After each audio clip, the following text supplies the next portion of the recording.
guys, I'm Kristen. Welcome back to Home and Harvest Homestead if you are new, or welcome back if you are a returning viewer. Today I have a very exciting video for you. We are going to be reviewing a cookbook that I got at the library. It is right here, 100 Days of Real Food on a Budget. So I'm super excited to dive into this cookbook. I am trying to be a little bit healthier, health conscious. I have a really kind of a funny story we've been sharing. We went to Publix the other day and they have that little machine where you sit and it gives you your weight and blood pressure and everything. And we had run in there, I'd grabbed like one of their key lime pies or something. And then we went and did that machine and the numbers were not quite what I wanted them to be. So we were like, we're getting out of this store. We went and put the key lime pie back. We're like, we're never going to Publix again. And it was funny. We had a big laugh about it. But since then, I'm trying to incorporate a few more healthy habits because it was a little bit of a wake-up call. Just, you know, to be a little more health conscious again. You kind of go on a little roller coaster of those. So I've been walking in the mornings, which has been wonderful and a great habit to build. It's nice little me time. And yeah, I got this cookbook to try. So this is Real Food on a Budget, which is great, being on a budget. I wanted to show you in one of these first pages what the author believes in her definition is real food. Here it is. She said, how I define real food. No refined grains, only 100% whole grain, which I kind of like tweaked a little bit to, you know, what was available to us and, you know, what I can do. No refined or artificial sweeteners, only honey and pure maple syrup in moderation. Nothing out of a package that is more than 5 ingredients. No factory farmed meat, only locally raised products. No deep fried foods. No fast food. And beverages only to include water, milk, occasional natural juices, and naturally sweetened coffee and tea. So I didn't like do the whole, you know, overhaul. This is going to be our way of life from now on.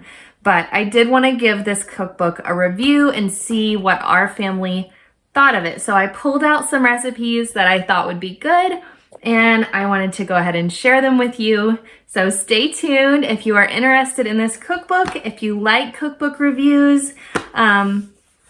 If this is a video that you like, I can do more of these in the future, reviewing other cookbooks. I think this is an exciting idea. I always love trying new recipes. So yeah, let's get into it.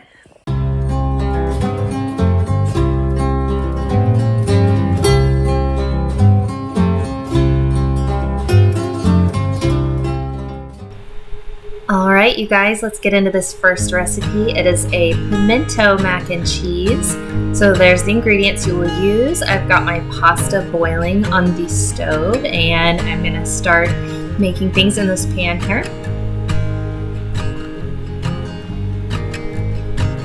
I thought you would enjoy watching the butter melt in fast-paced motion.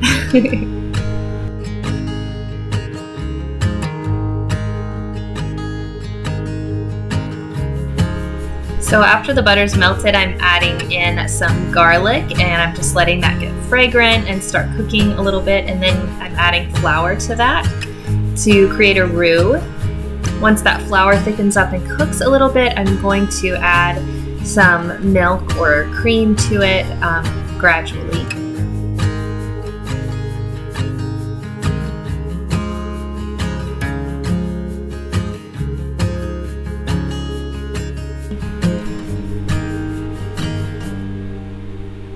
You can see it will start to thicken up, and then I'll add a little bit more, and you just keep going like that. That's how you make any sort of gravy or sauce base. It keeps it nice and thick.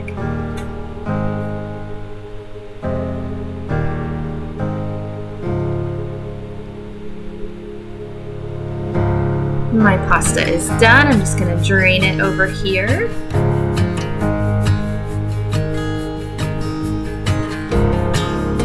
And then once that has gotten all nice and thick with the cream in it, I'm going to add my cheese. and these pimentos and some cream cheese. There's some Dijon mustard and some paprika, salt and pepper. There's the pepper. And you're just gonna mix all this up till it gets nice and smooth and creamy.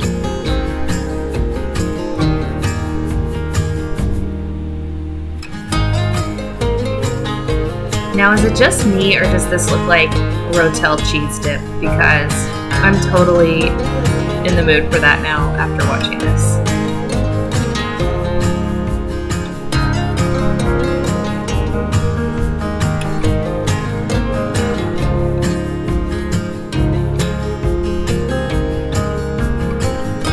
Alright, now I'm just adding back in those macaroni noodles. I obviously did not use whole wheat noodles, although the recipe did call for it. They just weren't available at my grocery store. This recipe was super simple and we all enjoyed it, although it wasn't really anything special. It wasn't any healthier and didn't give us that pimento cheese vibe, so I probably won't make it again. And I just served this with a wedge salad that my teenager was craving. Our next recipe is Huevos Rancheros, and oh my gosh, you guys, this is probably my favorite one. I will definitely be making these again. I know that they're nothing new, like everybody has heard of these before, but I've never really made them before, and I'm a big fan. So you start out making these shortcut refried beans, which are just canned pinto beans, drained and rinsed, and then you cook them on the stove with some water and cumin until that water evaporates and they cook down. This was way too much water. I would definitely add a lot less in the future. Next thing we're gonna make is some fried eggs. Now, everybody likes their eggs a different way. I like mine like over medium well. I like the yolk to be gelled in the middle, not really runny anymore, but all the whites to be cooked. So I made them the way I like them. You make them the way you like them.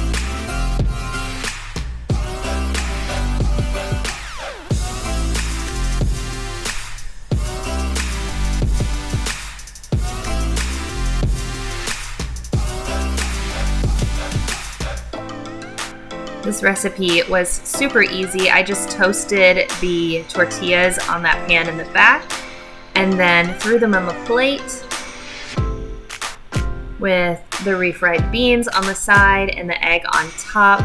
I ate these like a taco. They would be really good with some avocado as well.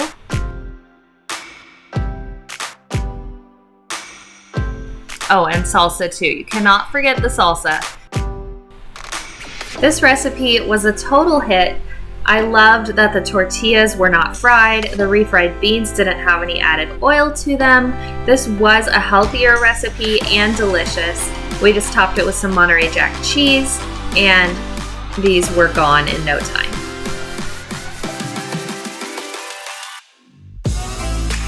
All right, let's move on to some dessert. These were dark chocolate crumb bars, and let me tell you, we like our dessert in this house, so I'm always on the lookout for a good dessert recipe.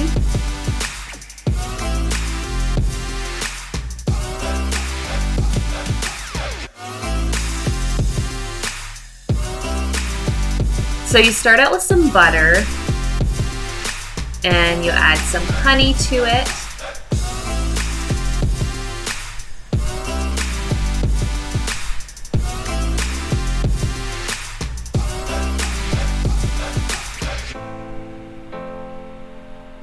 And a little bit of salt, and you mix that up all nice until it's whipped together.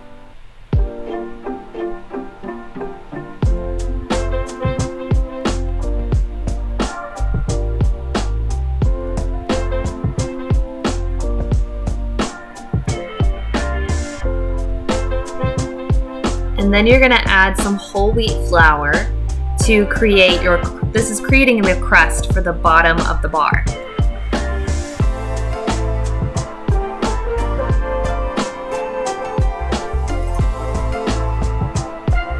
Once it's all nice and combined, we're just gonna use some butter to grease the bottom of our pan so it lifts up nicely. I think in the future I would just use, if I made this again, I would just use some parchment paper in the bottom so it can lift out really easily.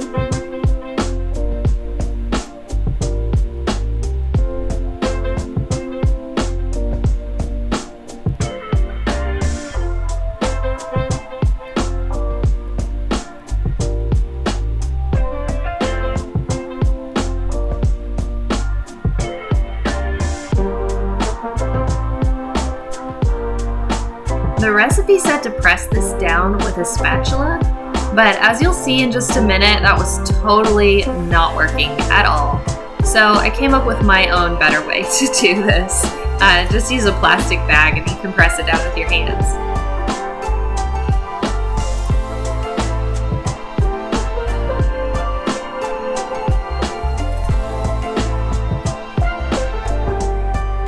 Alright, that's going to go in the oven to bake while I prepare the topping. So you use this unsweetened baker's bar. It's just pure cacao chocolate, and I'm just breaking that up into little pieces.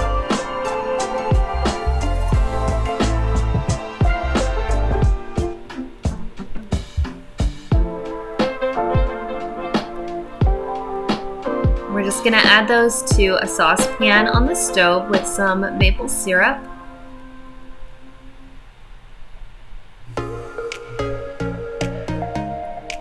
And a little bit of salt. And here you go again with some super fast melting action. It never actually melted down completely without stirring, so you just get a little bit of that. All right, here's the crust coming out of the oven. It looks lovely. Now we're just gonna take in a small bowl some of that bottom crust that we reserved and add some walnuts to it. There's our chocolate nice and melted now. So we're gonna remove that from the heat and we're gonna add 4 teaspoons of that chocolate to our crust and walnut mixture. This is gonna be a crumble to go on top of the bar. I'm just gonna mix that up all nicely together.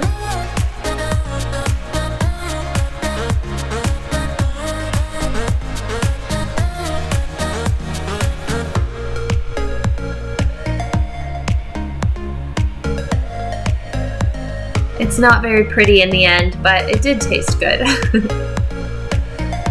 So we're just gonna pour the rest of that chocolate over our crust. Spread it around nicely, and then we'll put the crumble on top. So while I'm doing this, let me apologize to you in advance. I did not get any video or pictures of this coming out of the oven, so I'm so sorry for that. But I also have to say that I would not recommend this. It was very dry and crumbly, and actually we ended up having it with some ice cream, which completely takes away from the healthy aspect of this dessert, but it was the way to make it delicious still. I liked the idea of it, it just didn't go well in the execution. All right, on to another breakfast day. These are cinnamon roll pancakes. These ones did turn out delicious, let me tell you. So this is just a mix of whole wheat and white flour because I knew that my family would like that a little more, to have a mixture of it than just a really dense whole wheat pancake. So that's a mix of those two flours with some cinnamon, baking powder, and salt.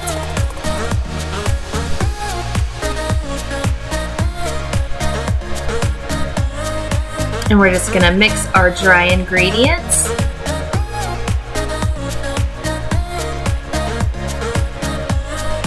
And then our wet ingredients are gonna be some milk,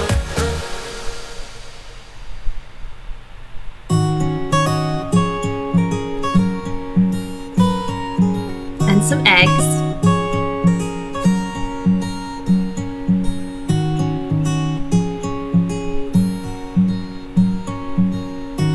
This egg was totally frozen from being the last one in the back of the fridge.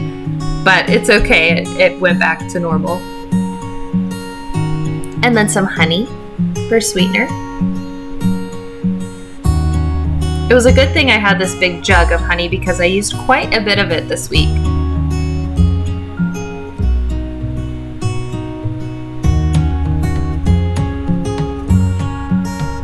So I just mix those three things up a little bit to get the eggs broken down.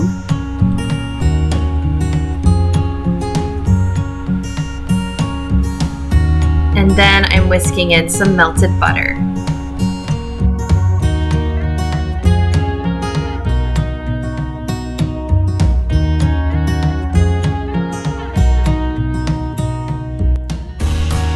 So if you've made pancakes from scratch before, you know what to do. We're just adding the wet ingredients to the dry, and then I'm using a wooden spoon to mix all those together without over mixing them. A few lumps are okay.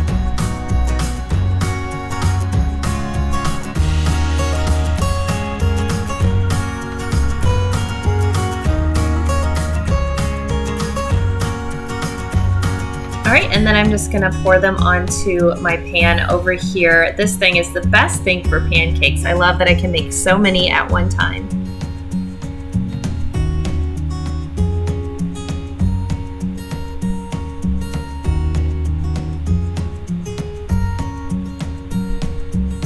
So while those are cooking, I'm going to go on to a second recipe from this book for breakfast, and that is a zucchini scramble.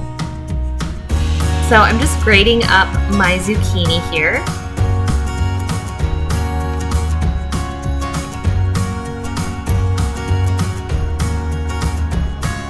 And then I'm also gonna grate some cheddar cheese.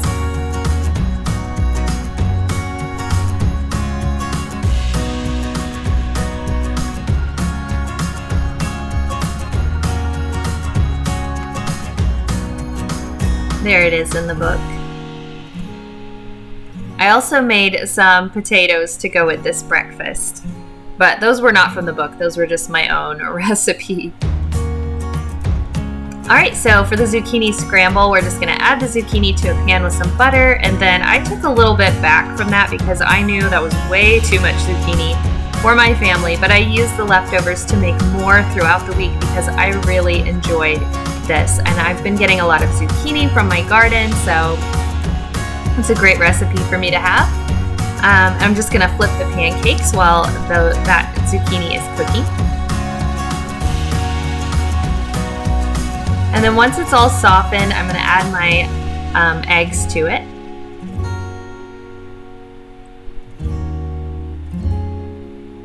We all know how to scramble eggs, right?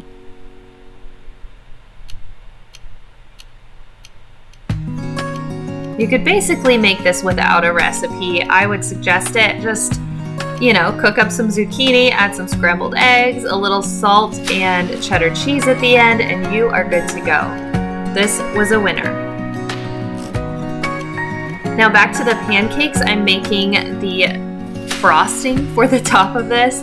I had imagined it as a drizzle, but it was really thick like a frosting. So cream cheese, and then I'm adding some butter and maple syrup and getting that all nice and whipped up. I actually did thin this out a lot more than the recipe called for, and it still could have been thinner for me. I could have just had a drizzle over the top. The pancakes turned out wonderfully and delicious. They had a lot of good cinnamon flavor that came through. And the whole wheat, we didn't mind at all. So here's the topping that I imagined as just a slight drizzle. It was like big globby chunks, but it's okay. We're still gonna make it pretty.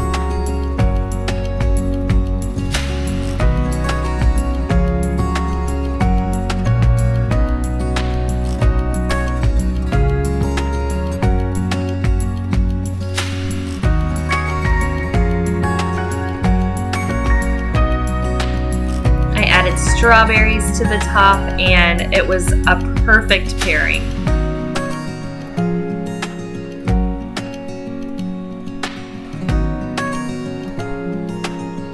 these were super good. They were like dessert. They literally were a dessert for breakfast, and we gobbled them up. It was a great Saturday morning breakfast. So the last recipe is this easy spinach lasagna. Here are our ingredients. Hey guys, welcome back to my kitchen and welcome to the last recipe we are making out of this book. I know that I haven't been on camera for the last few of them, but you know, dinner time is just hectic and I was like either in my pajamas or the baby screaming in the background or something crazy. So I hope you didn't mind that. But anyway, I'm really excited about this spinach lasagna. It looks super easy. There's not a ton of ingredients. So I'm just gonna get started. I got this Parmesan cheese that you're supposed to freshly grate, and look, I have had it opened in my fridge and it wasn't in a bag, but that's okay. You can just cut this part off that's hard, and it's really great in like a soup or a stock or something that you're making later. You can put it in there in a crock pot and it has a lot of really good flavor. So don't throw out that part if it dries out. Parmesan cheese is amazing, as well as the rind part on this end. So I'm just gonna cut that off and grade the good part.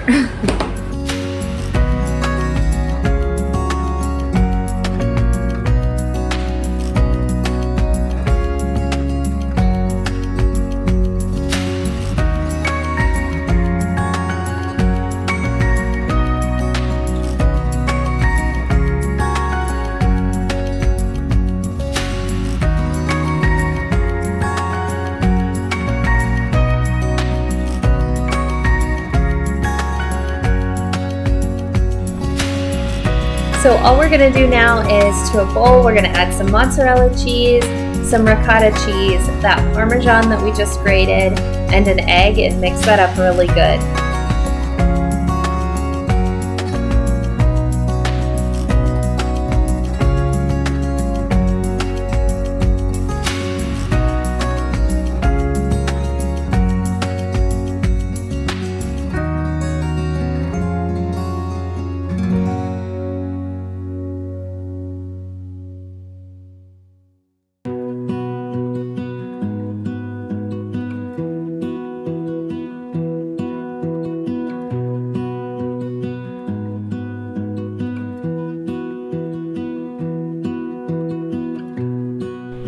The next thing is to add in some thawed and squeezed dry spinach.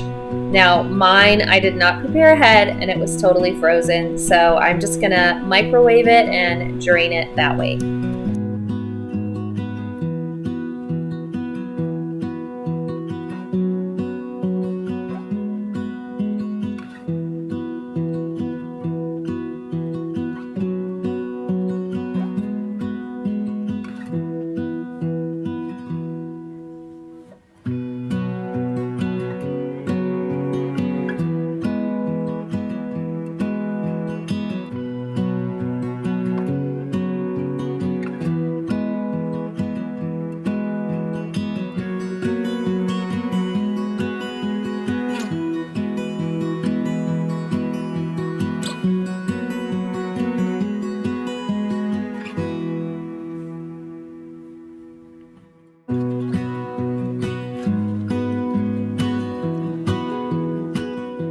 So I just want to say I typically cook with fresh spinach. I have rarely used that frozen block and I was not prepared for that.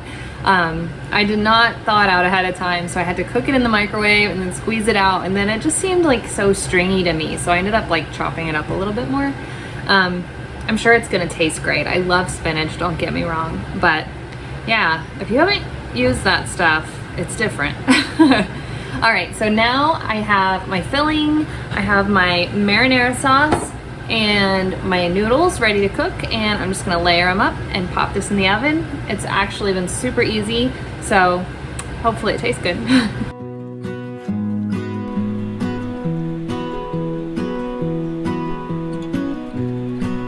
Okay guys, can I just vent here for a minute, because why are the pre-made lasagna sheets not the size of a 9x13 pan? I always end up breaking pieces and trying to fit it together, and you can never tell in the end, but I feel so frustrated when I make these, always.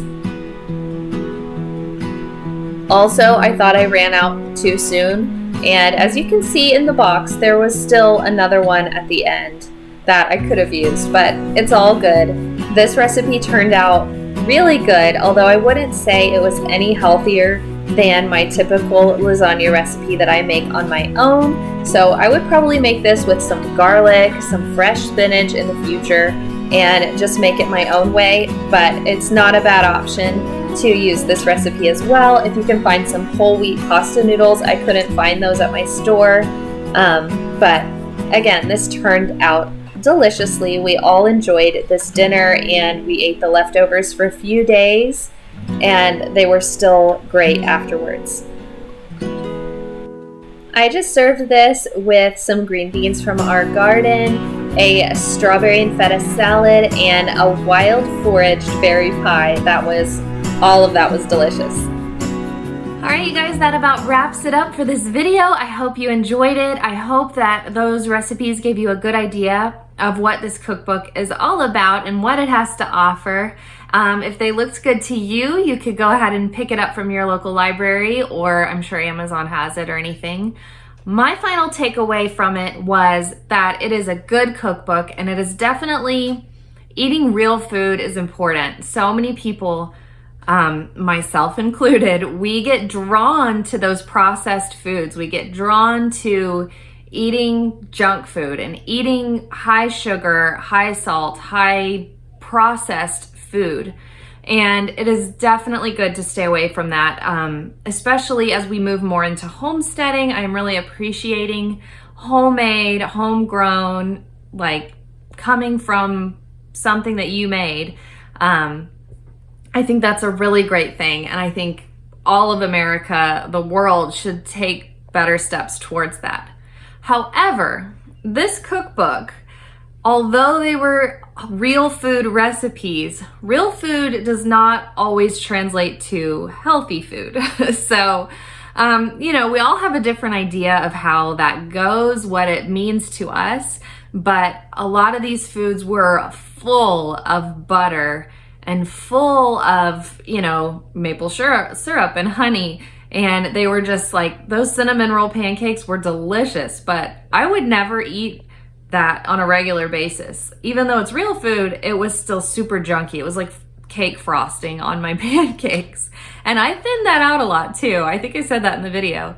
So take from it what you will. Everything in moderation, of course. But we got some great recipes, great inspiration from it. So I hope you enjoyed. If you liked that, I would love to make more of these for you in the future. Just let me know down below in the comments. And yeah, coming up soon is going to be my homeschool makeover video. I am actually filming in my homeschool room. A little sneak peek. There's a corner of it. But next week, I'm going to have a homeschool series coming up. It's going to be back to school week. So I'm super excited about that one.